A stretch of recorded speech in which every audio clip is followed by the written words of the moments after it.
Namaskar, Jai Shri Krishna. Enumerating texts 4, 5, text 6, text 7 and text 8 of chapter 11, Lord Krishna's entrance into Dvaraka of first canto creation of Srimad Bhagavatam. Texts 4, 5. Tatro panita balayo ravera deepami vadrutaha atma ramama purna kamama nijalabhena nityada प्रीतयुत फुलल मुखाह प्रोचुर हर्ष गदगदया गिरा पितरम sarvasurudam vitara mivara bhakaha. The citizens arrived before the Lord with their respective presentations, offering them to the fully satisfied and self-sufficient one, who by his own potency incessantly supplies others. These presentations were like the offering of a lamp to the sun. Yet the citizens began to speak in ecstatic language to receive the Lord, just as gods welcome their guardian and father. The Supreme Lord Krishna is described herein as Atmaram. He is self-sufficient and there is no need for him to seek happiness from anything beyond himself. He is self-sufficient because his very transcendental existence is total bliss. He is eternally existent. He is all cognizant and all blissful. Therefore, any presentation, however valuable it may be, is not needed by him. But still, because he is the well-wisher for one and all, he accepts from everyone everything that is offered to him in pure devotional service. It is not that he is in want for such things, because the things are themselves generated from his energy. The comparison is made herein that making offerings to the Lord is something like offering a lamp in the worship of the sun god. Anything fiery and illuminating is but an emanation of the energy of the sun, and yet to worship the sun god it is necessary to offer him a lamp. In the worship of the sun, there is some sort of demand made by the worshipper, but in the case of devotional service to the Lord, there is no question of demand from either side.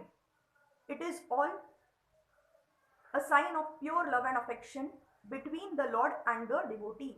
The Lord is the supreme father of all living beings, and therefore those who are conscious of this vital relation with God can make filial demands from the father, and the father is pleased to supply the demands of such obedient sons without bargaining.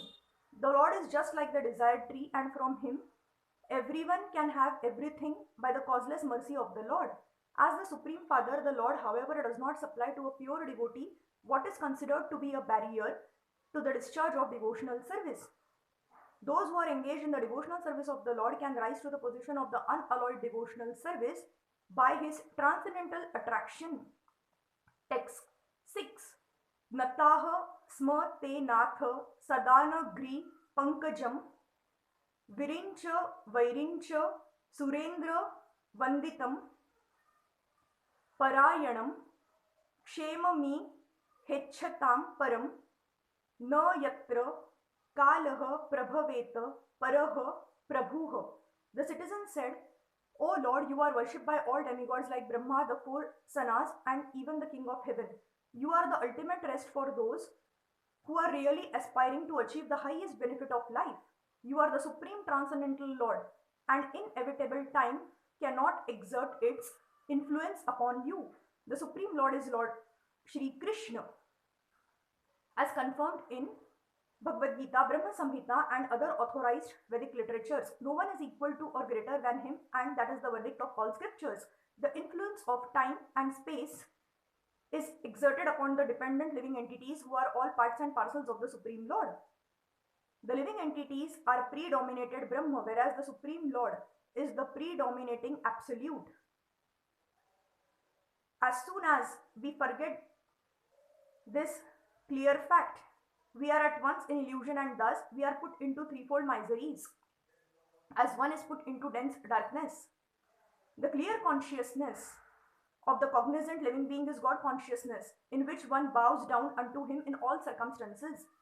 Text 7. Bhavaya nastvam bhava vishva bhavan tvameva matatha surutpatiha pita tvama sada gurura naha paramama cha daivatam. Yasyano vritya kruti no babhu vim. O creator of the universe, you are our mother, well-wisher, father, lord, spiritual master, and worshipable deity. By following in your footsteps, we have become successful in every respect. We pray, therefore, that you continue to bless us with your mercy. The all good personality of Godhead, being the creator of the universe, also plans for the good of all good living beings. The good living beings are advised by the Lord to follow his good advice, and by doing so, they become successful in all spheres of life. There is no need to worship any deity but the Lord. The Lord is all powerful, and if he is satisfied by our obedience unto his lotus feet, he is competent to bestow upon us all kinds of blessings for the successful execution of both our material and spiritual lives. For attaining spiritual existence, the human form is a chance for all to understand our eternal relation with God. Our relation with Him is eternal. It can neither be broken nor vanquished. It may be forgotten for the time being, but it can be revived also by the grace of the Lord if we follow His injunctions, which are revealed in the scriptures of all times and all places. Text 8. Aho sanatha bhavata sma yadavayam त्रैविष्ट पानामपि दूरदर्शनम प्रेम स्मित स्निग्ध निरीक्षणान्नम पश्येम रूपम तव सर्व सौभगम. Oh, it is our good luck that we have come again today under your protection by your presence, for your lordship rarely visits even the denizens of heaven. Now it is possible for us to look into your smiling face, which is full of affectionate glances. We can now see your transcendental form, full of all auspiciousness. The Lord, in his eternal personal form, can be seen only by the pure devotees. The Lord is never impersonal, but he is the supreme absolute personality of Godhead, possible to be visited by devotional service face to face, which is impossible to be done even by the denizens of higher planets. When Brahma and other demigods want to consult Lord Vishnu, the plenary portion of Lord Krishna, they have to wait on the shore of the ocean of milk, where Lord Vishnu is lying on white land, Shweta Dvipa. This ocean of milk and the Shweta Dvipa planet are the replica of Vaikuntha Lok within the universe. Neither Brahmaji nor the demigods like Indra can enter into this island of Shweta Dvipa, but they can stand on the shore of the ocean of milk and transmit their message to Lord Vishnu, known as Shirodakshay Vishnu. Therefore, the Lord is rarely seen by them, but the inhabitants of Dvaraka, because of their being pure devotees without any tinge of the material contamination of fruitive activities and empiric philosophical speculation, can see him face to face by the grace of the Lord. This is the original state of the living entities and can be attained by reviving our natural and constitutional state of life, which is discovered by devotional service only. Thank you.